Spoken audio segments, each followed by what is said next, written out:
अस्सलामुअलैकुम। आज मैं आपके साथ शेयर करूंगी बकरा ईद स्पेशल कड़क तले हुए गोश्त की रेसिपी, जिसको हम बहुत ही इजी तरीके से बनाएंगे। टेस्ट में तो इसका कहना ही क्या, इतना चटपटा लटपटा और बहुत ही जायकेदार ये कड़क तला हुआ गोश्त बनकर तैयार होता है।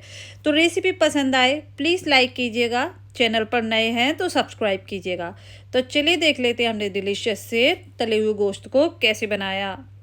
तो यहाँ पर हमने गोश्त बनाने के लिए देखिए हाफ़ के जी यानी 500 ग्राम गोश्त ले लिया है हमने। यहाँ पर बफेलो का लिया है, आप मटन का भी ले सकते हैं। और अच्छे से इसको हमने वॉश कर लिया है। इसको हमने लिया है बिना फैट के लिया है, फैट नहीं है गोश्त में। और एक प्रेशर कुकर में ऐड कर लेना है। अब इसमें ऐड करना है 1 टेबल स्पून अदरक लहसुन का पेस्ट, हाफ़ टी स्पून लाल मिर्च पाउडर, हाफ़ टी स्पून धनिया पाउडर, 1/4 टीस्पून हल्दी पाउडर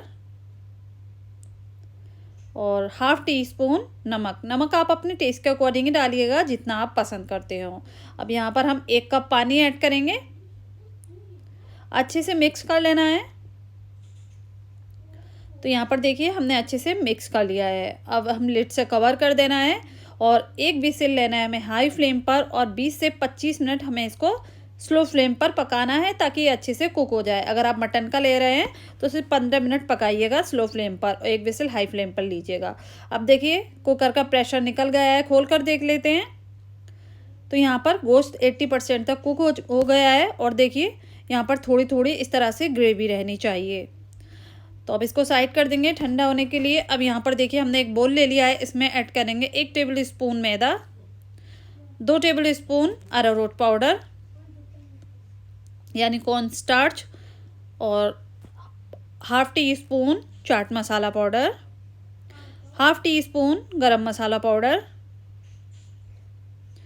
हाफ़ टी स्पून आमचूर पाउडर और 1 टीस्पून चिली फ्लेक्स या फिर कुटी हुई लाल मिर्च, 1/4 टीस्पून ऑरेंज फूड कलर, ये ऑप्शनल है, आप चाहें स्किप भी कर सकते हैं, हाफ़ टी स्पून गरम मसाला पाउडर और 1 लेमन जूस ऐड कर देना है।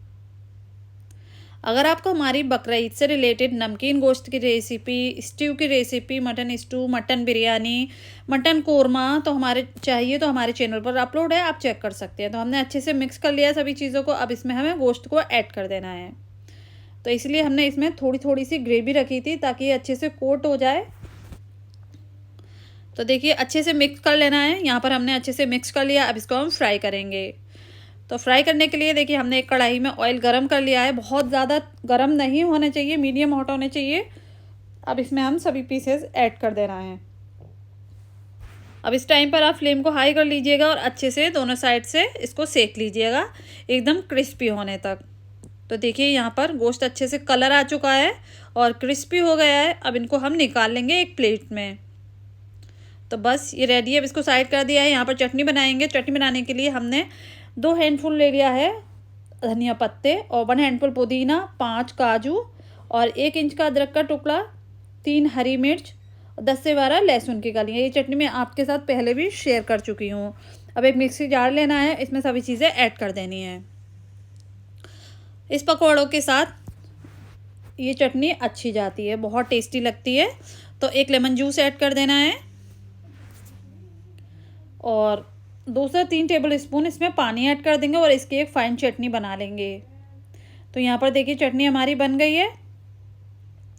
अब लेना है हमें दही। तो यहाँ पर देखिए 100 ग्राम हमने दही ले लिया है, फेंट कर लिया है, और इसमें ये चटनी ऐड कर देंगे। हमने पानी मिक्स नहीं किया है दही में।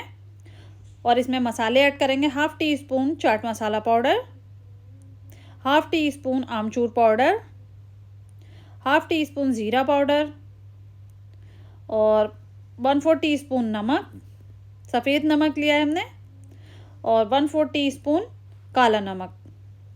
अब अच्छे से मिक्स कर लेना है। और मिक्स करने के बाद आप इसको चेक कर लीजिए, इसमें नमक की ज़रूरत है तो आप और ऐड कर सकते हैं। तो यहाँ पर मुझे थोड़ा कम लगा तो मैंने थोड़ा सा और इसमें काला नमक ऐड कर दिया। अच्छे से मिक्स कर लिया। बस चटनी हमारी बनकर रेडी हो चुकी है। ये चिकन फ्राई के साथ भी बहुत अच्छी जाती है। अब यहाँ देखिए सर्व कर लेते हैं। यहाँ पर हमारा कड़क तला हुआ गोश्त तैयार है और ये चटनी तैयार है। प्याज के लच्छे काटें और नींबू रखें, बस ये रेडी है सर्व करने के लिए। ये देखिए मैं आपको तोड़कर दिखाती हूँ, बहुत ही डिलीशियस बनता है। आप एक बार बकरा ईद पर ज़रूर ट्राई कीजिए और मुझे कमेंट्स कर ज़रूर बताइए कि आपकी ये रेसिपी कैसी बनी। तो यहाँ पर हम थोड़ा सा नींबू ऐड करेंगे। तो बस आप ज़रूर ट्राई कीजिएगा। तो उम्मीद करती हूँ आज की मेरी ये रेसिपी आपको पसंद आई होगी। रेसिपी पसंद आई हो प्लीज़ चैनल को सब्सक्राइब करें, वीडियो को लाइक करें।